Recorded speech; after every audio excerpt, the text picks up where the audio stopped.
Hello friends, good morning. आज का हमारा टॉपिक है एपिडेमियोलॉजिकल ट्रायड। इसमें हम एपिडेमियोलॉजिकल ट्रायड के साथ साथ आज हम देखेंगे theories of causation of disease या web of causation in epidemiological theories कौन कौन सी हैं उसके बारे में देखेंगे।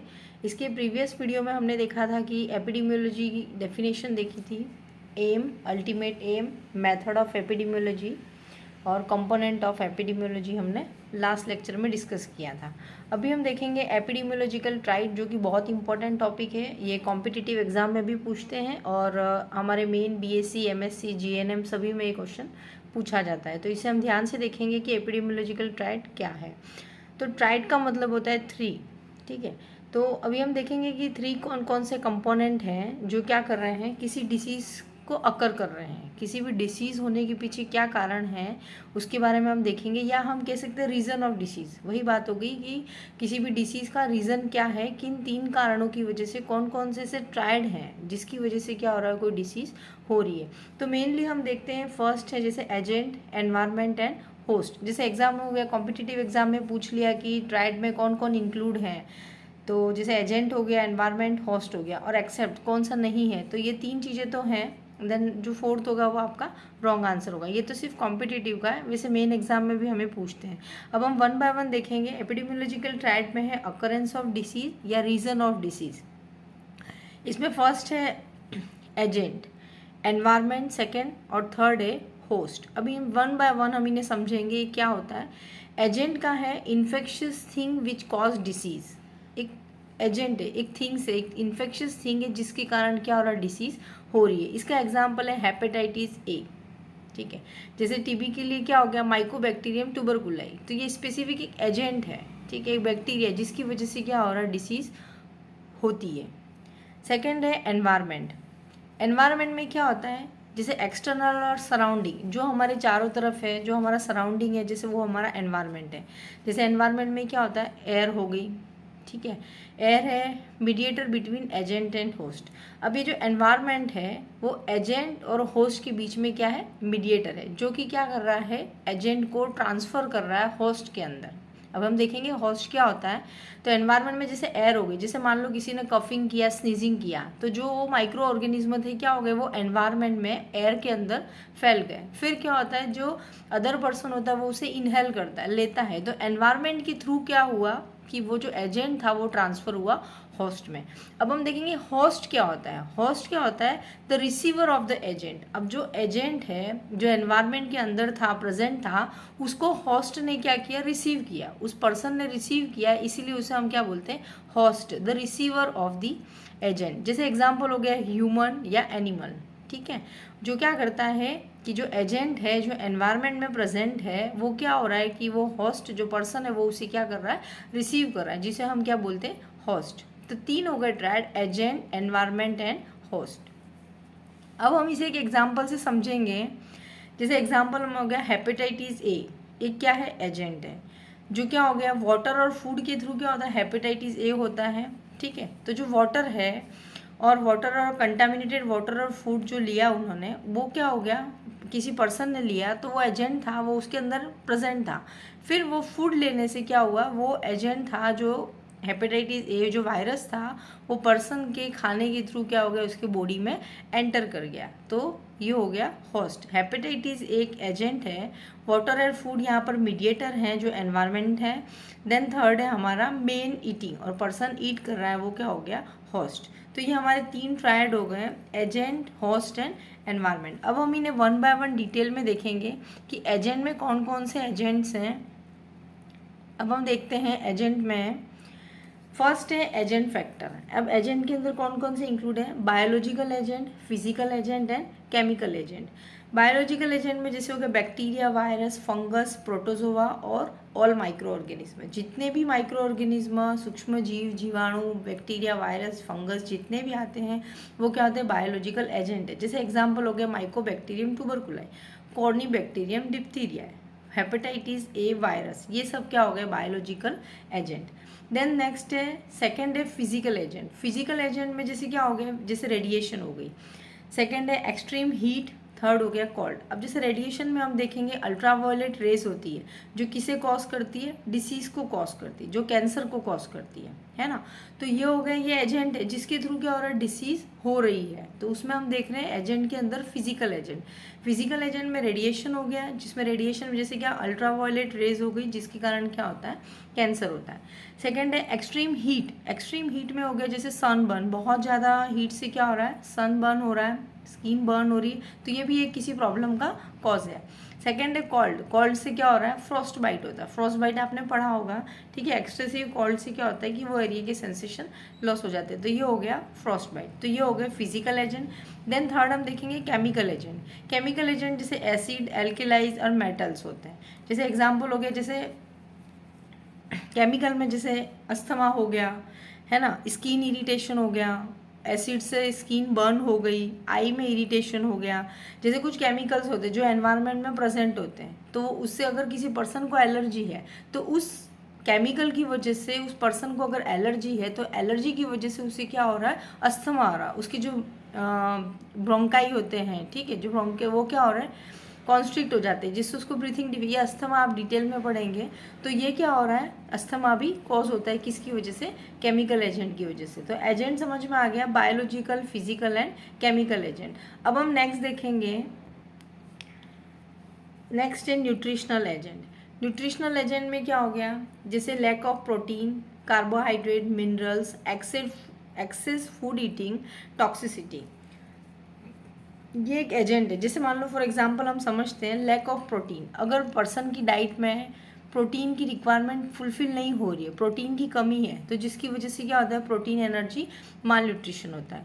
या फिर जैसे क्या हो गया कि प्रोटीन टॉक्सिसिटी हो गई, अगर बहुत ज़्यादा प्रोटीन का इंटेक कर रहा है तो उस वजह से प्रोटीन टॉक्सिसिटी हो गई, जैसे यूरिक एसिड का लेवल बढ़ गया बॉडी में। तो ये सब कुछ कॉजेज है, ये क्या है, न्यूट्रिशनल एजेंट है, जिनकी वजह से क्या हो रहा है, कुछ प्रॉब्लम या डिसीज या कुछ प्रॉब्लम हो रही है ना।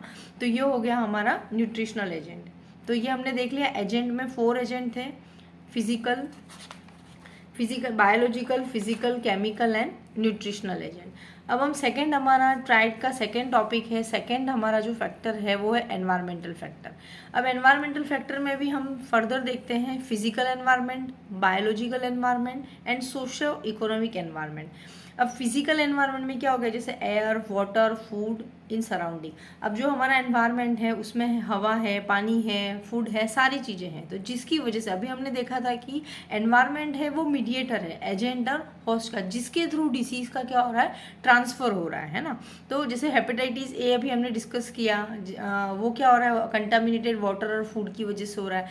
या फिर कोई रेस्पिरेटरी इन्फेक्शन हो गया, अपर रेस्पिरेटरी लॉर, तो वो क्या हो रहा है, एयर में ड्रॉपलेट इन्फेक्शन, एयर में प्रेजेंट होते हैं बैक्टीरिया वायरस, जो हम इनहेल करता है पर्सन, तो वो उसे इन्फ्लुएंस कर देता है। तो ये हो गया फिजिकल एजेंट। देन सेकंड है बायोलॉजिकल एनवायरनमेंट। बायोलॉजिकल एनवायरनमेंट में जैसे एनिमल हो गया, इंसेक्ट हो गया। जैसे एनिमल से क्या होता है, एंथ्रेक्स करके डिसीज होती है, जिसमें क्या होता है, स्किन का इन्फेक्शन होता है या सीवियर डाइजेस्टिव इलनेस होती है। तो ये किसके थ्रू होती है, एनिमल्स के थ्रू होती है। देन है इंसेक्ट। जैसे इंसेक्ट में क्या हो गया, जैसे मच्छर के काटने से क्या होता है, मलेरिया होता है। तो हमारे बायोलॉजिकल फैक्टर में animals and insect. Then socio economical environment. अब हम देखेंगे सोशो इकोनॉमिक एनवायरनमेंट में क्या होता है, जैसे फाइनेंशियली, एजुकेशन एंड हाउसिंग। अब ये क्या फैक्टर है जिनकी वजह से डिसीज़ हो सकती है, तो इसका एक इनडायरेक्ट हम देखेंगे। जैसे फिनेंशियली क्या, अगर किसी पर्सन का स्टेटस हाई है, इट मीन्स उसका फिनेंशियल कंडीशन गुड है, तो वो गुड डाइट लेगा, गुड हाइजीन मेंटेन करेगा, जिसके कारण उसको डिसीज़ नहीं होगी या बहुत कम चांसेस है डिसीज़ होने के। देन सेकेंड है लो स्टेटस। लो स्टेटस में हम देखेंगे नो न्यूट्रिशन और नो हाइजीन। अगर जिसका वो पुअर है, फिनेंशियली पुअर है, देन क्या होगा कि वो प्रॉपर फूड नहीं ले पाएगा, जिससे उसकी इम्यूनिटी वीक होगी, ठीक है। उसका इम्यूनिटी वीक होगी तो उसको इन्फेक्शन जल्दी होगा। या फिर क्या होगा, वो हाइजीन को मेंटेन नहीं कर पाएगा, है ना, प्रॉपर हाइजीन मेंटेन, उसको इतना इंपॉर्टेंस नहीं पता है कि साफ़ सफाई होनी चाहिए, अगर गंदगी हुई तो क्या डिसीज़ होंगे, है ना। तो ये सारी चीज़ें हैं जिस वजह से क्या हो रहा है कि पर्सन की इनडायरेक्टली हेल्थ क्या हो रही है, इन्फ्लुएंस हो रही है या उसको कोई डिसीज़ हो रही है। जैसे एजुकेशन है। एजुकेशन का भी इम्पोर्टेंट रोल है। जैसे अगर एजुकेटेड पर्सन है तो उसे पता है कि प्रॉपर हाइजीन हमें मेंटेन करनी है, साफ़ सफाई रखनी है, प्रॉपर डाइट लेनी है, इतनी डाइट इतनी मात्रा में लेनी है, ज़्यादा डाइट लेने से भी नुकसान है। तो अगर वो पढ़ा लिखा होगा तो वो इस चीज़ को समझ पाएगा। और जैसे अनलिटरेट पर्सन है या वो उसको नॉलेज नहीं है तो वो क्या होगा कि साफ़ सफाई का ध्यान नहीं रखेगा, प्रॉपर डाइट नहीं लेगा। जैसे इसका एक एग्जाम्पल लेते हैं हम, जैसे ट्यूबरकुलोसिस है। ट्यूबरकुलोसिस क्या होता है कि जैसे अगर हम प्रॉपर हाइजीन मेंटेन करते हैं, साफ़ सफाई मेंटेन करते हैं, प्रॉपर न्यूट्रिशन डाइट लेते हैं, प्रोटीन डाइट लेते हैं, तो उसकी वजह से जो टीबी होती है, ट्यूबरकुलोसिस हमने आप सभी ने सुना होगा, तो टीबी होने के चांसेस नहीं के बराबर होते हैं, टीबी एब्सेंट होती है। अगर इसका जस्ट ऑपोजिट, अगर न्यूट्रिशन प्रॉपर नहीं है, अगर हाइजीन मेंटेन नहीं है, तो उसकी वजह से उसको क्या हो सकता है, टीबी होने के चांसेस भी ज़्यादा रहते हैं। जैसे हाउसिंग में हो गया no crowd and no infection. अगर हाउसिंग में क्या हो गया कि अगर बहुत छोटे भीड़ भड़ाके एरिया में होगा, क्राउड ज़्यादा होगा, तो उसको वहाँ पर इन्फेक्शन होने के चांसेस ज़्यादा होंगे, है ना। और अगर मान लो वो खुले स्पेस में होगा, ठीक है, या अच्छे से प्रॉपर हाइजीन वगैरह सब मेंटेन होगी, खुला खुला स्पेस होगा, प्रॉपर एयर वाटर सारी चीज़ें प्रॉपर वे में होंगी, तो उससे इन्फेक्शन के चांसेस भी कम होंगे। तो ये हमारा हो गया, थर्ड हो गया सोशो इकोनॉमिकल एनवायरनमेंट, जिसमें फाइनेंशियल, एजुकेशन एंड हाउसिंग, ये सारी चीज़ें इसमें इंक्लूड होती हैं। तो हमने देखा था एनवायरमेंटल फैक्टर में एक तो फिजिकल एनवायरनमेंट जिसमें air water food, then biological environment में एनिमल एंड इंसेक्ट, थर्ड था सोशो इकोनॉमिक एनवायरनमेंट। तो ये हमारा एनवायरनमेंट हुआ। उसके बाद नेक्स्ट है होस्ट एंड फैक्टर। होस्ट का मतलब हमने देखा था रिसीवर ऑफ इन्फेक्शन, कि जो भी एजेंट है जो एनवायरनमेंट में आया उसको, वायरस को कैसे रिसीव किया है किसी पर्सन ने, है ना। तो रिसीवर ऑफ इन्फेक्शन, किसी एजेंट को रिसीव करना, ठीक है, वो receiver of infection is called host factor. अब इसमें कौन कौन है, क्या क्या चीज़ें हैं हम देखेंगे। एक तो एज है, age, sex, genetic factor and fourth है लाइफस्टाइल। अब एज में हम देखते हैं, जैसे मान लो एज हो गई, एज में चिल्ड्रन हो गए, अडल्ट हो गए, ओल्ड एज हो गया। अब चिल्ड्रन में क्या होता है जनरली, जैसे बचपन में चिकन पॉक्स होता है, ठीक है, इन्फेक्शन। अडल्ट में हो गया जैसे कैंसर, अर्थराइटिस। एक अडल्ट एज में क्या होता है, कैंसर सा एक्सपोजर होता है, जैसे prostate cancer, breast cancer, cervical cancer, है ना। तो ये अडल्ट में कैंसर के चांसेस होते हैं, या अर्थराइटिस के एक एज बाद ये देखा गया है। देन ओल्ड एज में क्या होता है, जैसे COPD, chronic obstructed pulmonary disease, osteoporosis, bone की जो थिकनेस है वो कम हो जाती है, हाइपरटेंशन। तो ये सारे एज के साथ होते हुए जो फैक्टर हैं, ठीक है। तो एज में हम देखेंगे children, adult and old age, जिनमें इन एज में जो हम देख रहे हैं वो डिसीजेज, जो प्रॉब्लम देखी जा रही है होस्ट में, वो एज में एज हो गया। देन सेकेंड है सेक्स।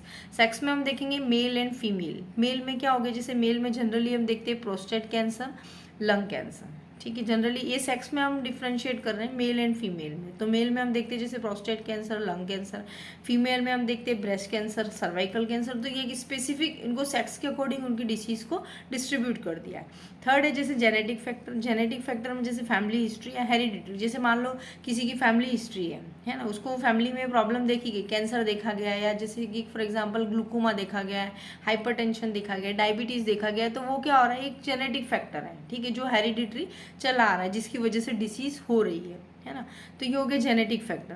देन नेक्स्ट है लाइफस्टाइल। लाइफस्टाइल में अब चेंजेस होने से क्या है, ये जेनेटिकली नहीं था, बट हमारे कुछ ऐसी हैबिट्स है, लाइफ का रूटीन हमने ऐसा बना रखा है जिसकी वजह से हमें डिसीज़ हो रही है, डिसीज़ होने का कारण है। जैसे मान लो अल्कोहलिज्म हो गया, स्मोकिंग हो गया, स्ट्रेस हो गया, है ना, lack of sleep, insomnia, then sedentary lifestyle. जैसे मान लो एक एल्कोहल एक अमाउंट ठीक है, बट अगर ज़्यादा ओवर एल्कोहल से लीवर खराब हो गया, स्मोकिंग की वजह से क्या हो रहा है, लंग्स खराब हो गए, स्ट्रेस की वजह से क्या हो रहा है, मेंटल डिस्टर्बेंस हो रहा है, डिप्रेशन हो रहा है, ठीक है। Then lack of sleep, sleep proper नहीं होने से क्या हो रहा है, इरिटेबिलिटी हो रही है, फिजिकली फिट महसूस नहीं कर रहा है पर्सन, कहीं कंसंट्रेट नहीं कर पा रहा है। तो इन सब कारणों की वजह से क्या हो रहा है कि वो किसी एक डिसीज़ को कॉज हो रहा है। तो ये हमारा हमने देखा होस्ट के अंदर होस्ट फैक्टर था, जिसमें जो क्या होता है, receiver of infection, age, sex, genetic factor and lifestyle. तो ये हमने देखा एपिडेमियोलॉजिकल ट्रायड। इसमें आपको क्लियर हो गया, मेनली 3 ट्रायड होते हैं। फर्स्ट है agent, host and environment. Environment क्या है, मीडिएटर है, एजेंट क्या है जो डिसीज़ को कॉज कर रहे हैं, और होस्ट क्या है जो डिसीज़ को रिसीव कर रहा है। ओके, आपको आई थिंक ये वाला टॉपिक क्लियर हो गया होगा। अगर कोई डाउट है तो आप कमेंट में मैसेज कर सकते हैं। अभी मैंने स्टार्ट में कहा था कि मैं वेब ऑफ कॉजेशन या थ्योरीज ऑफ डिसीज कॉजेशन इसमें स्टडी कराऊंगी, बट ये वो वाला लेक्चर मैं नेक्स्ट वीडियो में लेके आऊँगी। ये वीडियो अभी ऑलरेडी इतना लंबा हो चुका है, आप पहले इसे स्टडी कर लो, देन हम नेक्स्ट पढ़ेंगे web of causation and theories of disease causation in epidemiology. Okay, thank you class.